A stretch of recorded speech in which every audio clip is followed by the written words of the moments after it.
Nesini söyleyeyim canım efendim, nesini söyleyeyim canım efendim. Ayrı düzen tutmaz elimiz bizim, telimiz bizim. Arzu hal eylesem yar yar deftere sığmaz.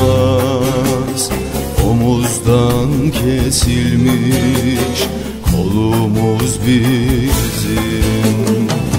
Arzu hal eylesem yar yar deftere sığmaz. Omuzdan kesilmiş kolumuz bizim.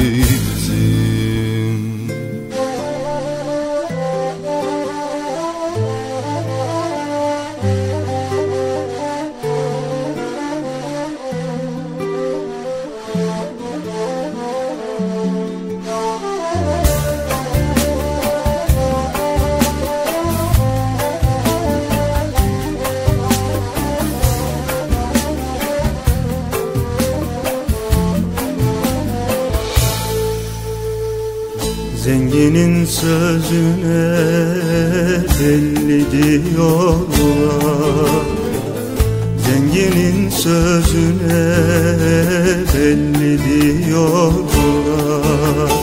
Bu kara söylerse deli diyorlar, deli diyorlar. Zaman eşeğine yar yar veli diyorlar. Gittikçe çoğalır dilimiz bizim. Zaman eşeğine yar yar veli diyorlar. Gittikçe çoğalır dilimiz bizim.